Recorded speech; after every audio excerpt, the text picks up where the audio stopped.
तो आपको पता है, आपने पहले वाले वीडियो हमारे में देखा हुआ है कि हम कहाँ जा रहे हैं। अब हम जा रहे हैं हिमाचल प्रदेश की खूबसूरत शहर मनाली में। तो आगे आप देखिएगा। टोटल फेयर रहा है ये, टोटल 5 लोग हैं तो 3800 रुपये इसका चार्ज लगा है। देखो मैं दिखाता हूँ, तो टोटल फेयर लगा है इसका, टोटल 3800 रुपये लगा है हमसे यहाँ पर। करीब 272-75 ऐसे किलोमीटर टोटल पड़ा है। तो वहाँ सुबह पहुँचेंगे तब दिखाएंगे आपको कि क्या है, कैसा नज़ारा मनाली का। ये रूम है 2 लोगों के लिए और यहाँ का वॉशरूम ऐसा है। ये वेस्टर्न है, गीज़र भी है, ठीक है। और इधर क्या है ये?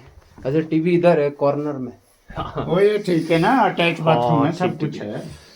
अच्छा, इसमें पानी गर्म है?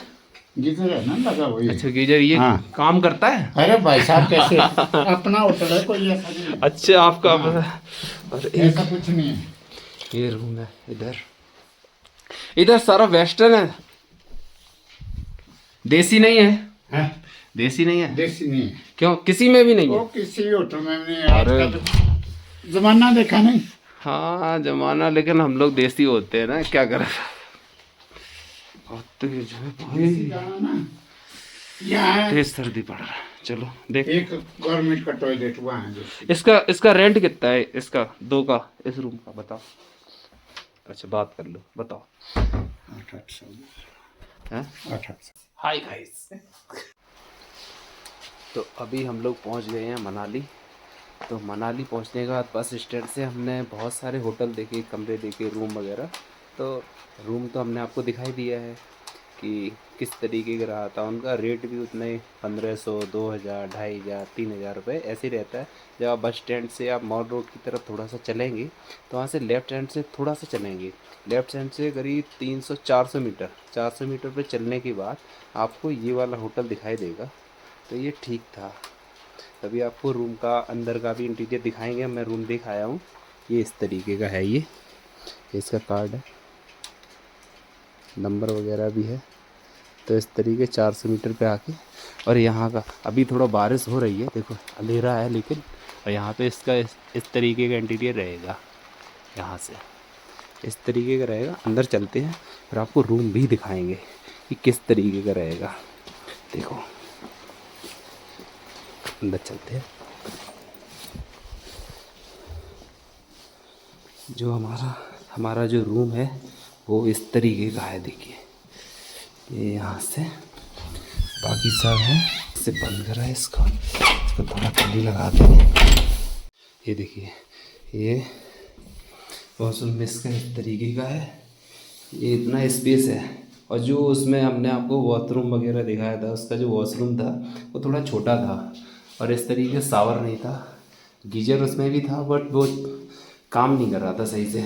तो जब भी हम रूम वगैरह कुछ भी लेंगे तो आप गीज़र वगैरह सारा कुछ चेक लेंगे, चेक कर लें। यहाँ पे ये ठंडा है और ये गर्म है इधर से, ठीक है। तो ये सारी चीज़ें हमें चेक कर ही लेना है क्योंकि सर्दी का मौसम है, हमें ये सारी चीज़ें ज़रूर ही चेक करना है।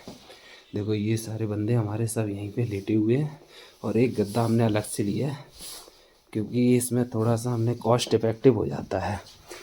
और यहाँ से ये इधर का एरिया शायद में भी इतना नहीं आएगा। पीछे यहाँ पे पूरा स्नो है और पीछे माउंटेन भी दिखाएंगे। सुबह चलेंगे थोड़ा सा, अभी 1 घंटे बाद थोड़ा रोशनी हो जाएगी, फिर उसके बाद हम पूरा दिखाएंगे आपको इसमें। तो इसमें मैं भी आ गया, ठीक है। तो इसी तरीके का है ये पूरा। यहाँ पे टीवी वाईफाई ये हम लोग चलाते नहीं क्योंकि ज़रूरत नहीं रहती, क्योंकि मोबाइल में वैसे ही हमारा इंटरनेट वगैरह सारा कुछ चलता है, कोई टेंशन नहीं है, ठीक है। तो आगे फिर जो मनाली में जो बर्फ़ वगैरह रहेगी, अगर बर्फ़बारी होती है, हालांकि बारिश बाहर हो ही रही थी तो आपको दिखाई दिया। तो अब बर्फ़बारी अगर होगी तो बेस्ट है, नहीं तो फिर कहीं और भी देखेंगे। हालांकि शिमला हम लोग घूम आए हैं तो शिमला में ऐसा कुछ था नहीं। इस रूम का जो किराया है वो करीब 1500 रुपये है। 1500 रुपये में ये डबल बेड और एक गद्दा, तो ये हमें अलग से मिला है क्योंकि हम 5 बंदे थे। हम लोग एक ही रूम में रहना चाहते थे, हम 2 में नहीं जाना चाहते क्योंकि एक साथ रहने का अपना एक अलग मज़ा है और थोड़ा कॉस्ट इफ़ेक्टिव भी हो जाता है। तो ठीक है, भाई रात तो, क्योंकि इसमें क्या है कि अगर जैसे अगर कोई और भी अगर आप बड़े होटल में जाएंगे तो उसमें क्या है कि चेकआउट का टाइम रहेगा, क्योंकि उनका 10 बजे का रहेगा। अगर यहाँ पे प्रेजेंट में आकर के मैं डायरेक्ट बात किया था तो वो सेटल हो गया था। उन्होंने कहा था कि यहाँ से लेके जो सुबह हम 5 साढ़े 5 बजे यहाँ पे आ गए, हाँ वहाँ से अगर जैसे शिमला से अगर आप आते हैं, शिमला से सीधा आप रोडवेज बस से आएंगे, रोडवेज बस से सीधा चले आएंगे तो यहाँ पहुँच जाएंगे आप। लेकिन वो बस ठीक था, ओके था, वो मैंने आपको बस में दिखा दिया था। उसका जो रेट था करीब 760 रुपये, 760 रुपये सॉरी 760 रुपये हमसे पर कैंडिडेट लगा था। टोटल 5 बंदे थे तो 3800 रुपये हो गया था। 3800 रुपये में हम लोग यहाँ पे सब आ गए थे मनाली। अब मनाली से अब फिर जाएंगे घूमे आगे तो वो आगे दिखाएंगे। इसका 1500 रुपये रहा है और उसने बोला था पहले से 1800 बताया, 1800 के बाद उसने 300 करा, 300 उसने माइनस करा और फिर पहले 7 बजे बताया, फिर 8 बजे, फिर 9 बजे, फाइनली वो 10 बजे तक की कल के लिए। आज है 1 तारीख, कल है 2 तारीख, तो 2 तारीख को हमें सुबह 10 बजे यहाँ से चेकआउट करना है, नहीं तो उसमें डबल चार्ज उसमें इंक्लूड हो जाएगा। चलो ठीक है, अब आप लोग थोड़ा यहाँ पे रेस्ट करते हैं, फिर आगे दिखाएंगे। ओके।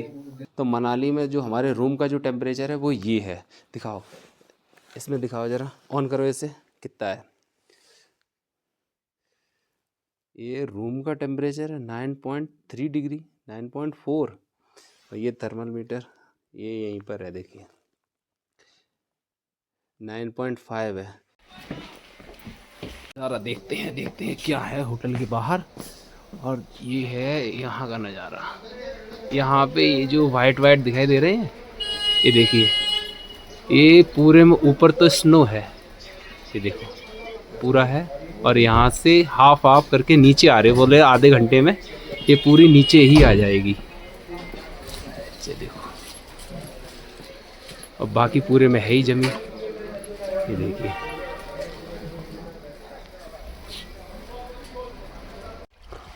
देखो भाई, अभी हम लोग अपने होटल से निकलकर यहाँ जा रहे हैं मॉल रोड। मॉल रोड देखिए यहाँ पे, ये देखो नज़ारा कैसा है, ऊंचे ऊंचे शायद देवदार के वृक्ष हैं। तो बाकी सब लोग आगे हैं, अभी पहुँच गए। यार बर्फ़ तो काफ़ी है, लेकिन बस स्नोफॉल नहीं हो रहा है। ये पहले की थोड़ी जमी हुई बर्फ़ है। अभी हम लोग पहुँचेंगे दूसरी जगह, शायद यहाँ से अटल टनल के लिए बोला जा रहा है, रोहतांग के लिए। ये देखो होटल, इसी होटल के थोड़ा आगे हमारा होटल है, आगे वहाँ से देखो यहाँ का नज़ारा। होटल बेटा, और हम भी चलते हैं। थोड़ा अच्छा तो लग रहा है, बस सर्दी भी थोड़ी ज़्यादा है, लेकिन बस एक ही चीज़ की कमी है, स्नोफॉल नहीं हो पा रहा है। स्नोफॉल हो जाता तो थोड़ा हमें भी अच्छा लगता देखने के लिए, जिसके लिए हम इतना दूर से आए हुए हैं।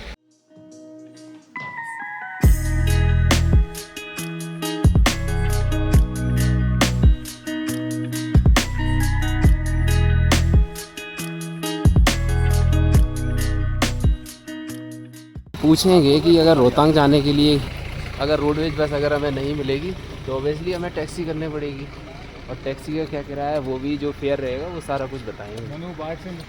बढ़िया, नहीं वो चीज़, और जैसे बाइक तो हम अभी इसमें ऐसे स्नोफॉल वाले एरिया में हम ये नहीं लेंगे, क्योंकि खाली रहेगा तभी भले ही चलाएंगे। ठीक है, देखते हैं रोडवेज बस से पहुँचते हैं, उससे पता करते हैं कि यहाँ पे बस मिलेगी या नहीं। एक गाड़ी आई है, भी और मिलेगी। लेकिन पानी पिन जा रहा, दूध मिले तो देखो। हाँ पानी पिन जा रहा दूध, बहुत बढ़िया इस मौसम में। ठीक है, ओके बढ़िया, लाओ। ओके, बहुत बढ़िया। इधर छाता तुम्हारा गायब हो गया।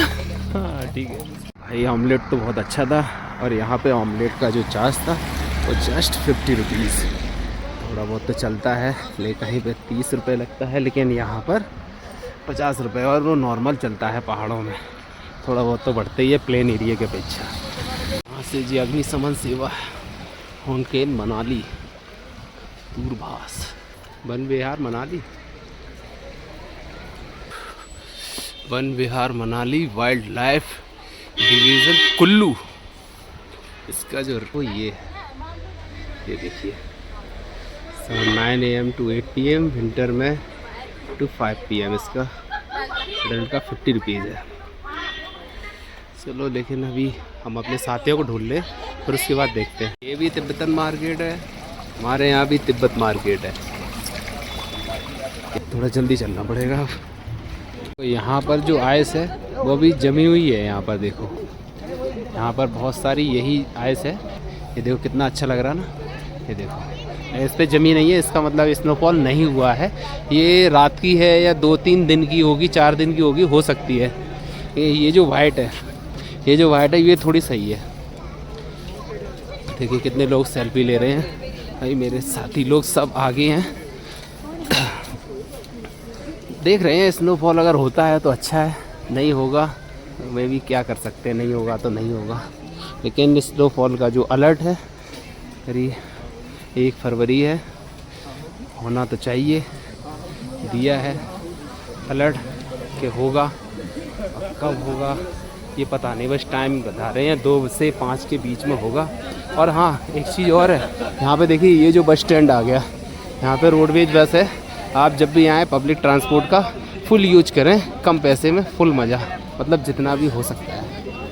तो HRTC की HRTC बस स्टैंड, यहीं से हम आए थे। यहाँ से निकलने के बाद सीधा आप लेफ़्ट लेंगे और सीधा चले जाएंगे। आपको जो भी होटल वगैरह चाहिए वो ईज़िली कम पैसे में मिल जाएगा। जैसा हमने लिया, हमने आपको पहले ही गाइड कर दिया था। तो ये लोग थोड़ा लेट आए हैं या फिर होटल से अपने निकल के आए, जिस तरीके से हम यहाँ से निकल के आए हैं। यहाँ पे शायद अटल बिहारी वाजपेयी जी की प्रतिमा लगी हुई है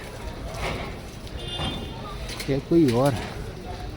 हाँ, भारत रत्न अटल बिहारी वाजपेयी जी की ही लगी है, कंफर्म है, क्योंकि उनको मैं अच्छे से पहचानता हूँ। उन्हें भली भांति में परिचित है। भारत रत्न अटल बिहारी वाजपेयी जी। ये जैसे हमारे इटावा में जो लगी है वो हाथों पर थोड़ा रखे हुए हैं, लेकिन यहाँ पर अभिवादन स्वीकार करते हुए ये जो प्रतिमा प्रतिस्थापित है। यहाँ का मॉल रोड जो हम आपको पूरा दिखाया है, तो पूरा ये मॉल रोड ही है। चलो फिर पता करते हैं यहाँ से और कहीं घूमने के लिए क्या है। ऑटो रिक्शा स्टैंड, इससे पूछते हैं ऑटो रिक्शा स्टैंड का क्या सीन है और कहाँ लेके जाएगा। लोगर भाई ये क्या, कहाँ से? मैं यूपी। बढ़िया लग रहा है यार। ओके दोस्त, यार क्या नज़ारा है, बहुत ही बढ़िया, मस्त मज़ा आ रहा है भाई। देखने से तो बहुत अच्छा लग रहा है और अच्छा है भी। बस ये बर्फ़ के पहाड़, बस वो वाला स्नोफॉल नहीं मिला जो मुझे देखना था। वहाँ से चलते हैं एक बार, एक ब्लॉग वहाँ से लेते हैं, ऊपर से चढ़ाई से थोड़ा सा, फिर उसके बाद वहाँ से देखते हैं कि कैसा नज़ारा होता है आगे चलकर। जब हम लोग नए होते हैं तो हम लोगों को कोई जानकारी नहीं होती है, किसी प्रकार की कोई भी इन्फॉर्मेशन नहीं होती है। हम नए नए आते हैं तो हमें इन्फॉर्मेशन कलेक्ट करनी पड़ती है।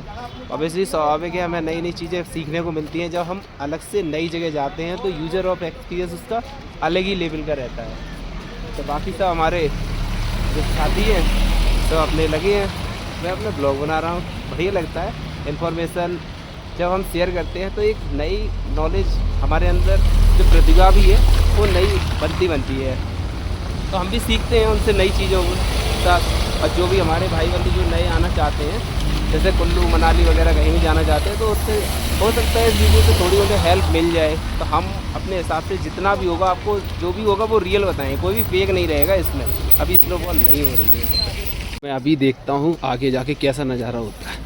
ओ भाई गाड़ी आगे बहुत तेज़ी से, साइड में साइड। ओ भाई साहब क्या बात है, ये देखो पूरा पहाड़ बेकार। ओ भाई पूरा कवर कर रखा है, ये सही है। वाह यार, ये देखिए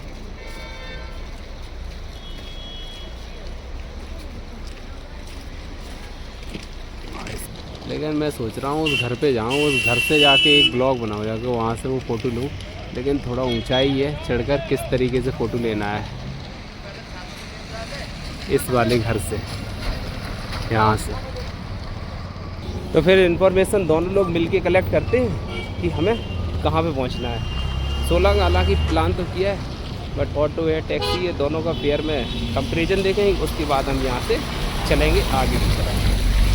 क्या करें, मज़ा आता है, जहाँ जैसी जो सुविधा मिलती है वही करते हैं। नहीं, कौन सी जगह है? ये तो नेहरू कुंड, ये तो बाजार है। नेहरू कुंड है, नेहरू कुंड चौक। नेहरू कुंड चौक। तो फाइनली हम लोग मॉल रोड से निकले हैं और हमने डिसाइड किया है हम सभी लोग सोलंग वैली जाएंगे। लेकिन पहाड़ी रास्तों पर कब क्या होगा किसी को कुछ भी पता नहीं है। तो हम मॉल रोड से जैसे ही निकले थे तो हमें कुछ भी नहीं मिला, क्योंकि ऑटो और टैक्सी दोनों का ही स्ट्राइक चल रहा था। तो फिर हम जैसे घूम रहे थे, ऐसे कई सारे जो टूरिस्ट थे वो भी वहीं पर घूम रहे थे। तो हमने आपस में मिलजुल कर बात किया, या टैक्सी वालों से भी हमने कई सारी बात किया। तो फाइनली एक ऑटो वाले ने 3 ऑटो मंगा लिए। टोटल 10 लोग हो गए थे, क्योंकि 5 हम थे, 5 लोग और मिल गए थे। वो भी घूम रहे थे क्योंकि ऑटो टैक्सी कुछ था ही नहीं, क्योंकि बोल रहे थे आगे जाने ही नहीं दिया जा रहा है क्योंकि बर्फबारी बहुत ज़्यादा हो गई थी। तो ऑटो वाले ने बोला हम आपको नेहरू कुंड तक छोड़ देंगे। अब नेहरू कुंड क्या, कैसी जगह है, क्या है, हमको कुछ पता नहीं था। तो उसने बोला कि वहाँ तक एक बंदे को उसमें से कुछ थोड़ी बहुत नॉलेज रही होगी, मुझे नहीं मालूम। उसने कहा वहाँ चलेंगे, वहाँ से फिर कोई दूसरा कुछ देख लेंगे वाहन। हमने चलो ठीक है भाई, क्योंकि हमें तो कोई नॉलेज थी ही नहीं, हम तो रैंडमली चल दिए थे, तो वो भी थे। हमने चलो ठीक है वहाँ पहुँचेंगे। लेकिन हाँ, रास्ते में तो काफ़ी अच्छा लग रहा है, जैसा कि आप पहाड़ वादियाँ ये देख रहे हैं। ये जो हमारे साथ साथ ये जो रास्ता है, इसी के बगल में नदी जो है वो व्यास नदी है।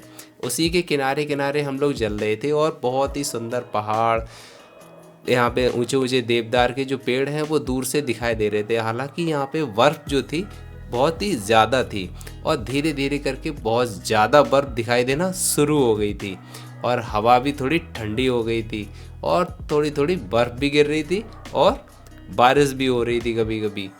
तो यहाँ पे थोड़ा थोड़ा आप देख ही सकते हैं कितना सारा यहाँ पर बर्फ़ आइस स्नो है। तो अब हम यहाँ पे नेहरू कुंड पहुँच गए थे, तो हमने यहीं छोड़ दो। इसकी नहीं, आप जो हर चीज लोगे वो बात बराबर सही है। मनाली है ना सर, ये हर चीज़ ट्रांसपोर्ट होके आता है, इसलिए अपने को महंगा पड़ता है, क्योंकि यहाँ कोई भी चीज़ जो कि आसानी से नहीं पहुँचता है। पहाड़ों में जो कि ना चार्ज, हाँ पहाड़ों में हर चीज़ थोड़ी सी महंगी होती है, ये तो बात इसकी होता है ना। हाँ जाली कावा जाना है, माल लिखावा बिना माल के ना सफर और जो 12 पैसे पहले लग दिए थे भाई। ठीक, थैंक यू। एक अच्छा ये भी चाहिए, अच्छा इसके बगैर नहीं बनेगा हमारा हिसाब, पकड़ के रखोगे सही। तो नेहरू कुंड पहुंचने के बाद सबसे पहला चैलेंज ये था कि हमें बताया जा रहा था कि अगर आपको आइस में किसी प्रकार का कोई भी एक्टिविटी करनी है तो आपको यहाँ पर आइस के लिए जैकेट और बूट लेने पड़ेंगे। तो हमें कोई नॉलेज थी नहीं, तो हमने जैकेट वगैरह तो कुछ नहीं लिया, सिर्फ बूट ले लिया, क्योंकि वो बर्फ़ में जाकर हमारे शूज़ गंदे हो सकते थे, क्योंकि वो भीग जाते तो फिर हमें बहुत बड़ी प्रॉब्लम में आ जाते। तो इसलिए हमने सिर्फ बूट लिए और कोई भी ड्रेस नहीं लिया। और जो ड्रेस हमारे 2 साथियों ने लिया था वो समथिंग उनको 300 रुपये का उन्होंने दिया था, लेकिन अगर आप बार्गेनिंग करेंगे तो वो और भी नीचे जाएगा। शूज़ हमें 70 रुपये का पड़ा था, जबकि पहले वो दे नहीं रहा था, फिर बाद में पता पड़ा वो 50 रुपये का ही मिल जाएगा। तो आप बार्गेनिंग कर सकते हैं। और ये जो स्वीट कॉर्न है, आप इसका मज़ा ज़रूर लें, ये यहाँ पे बहुत ही टेस्टी मिलता है। थोड़ा कॉस्टली है लेकिन पहाड़ों पे ये सब चल जाता है।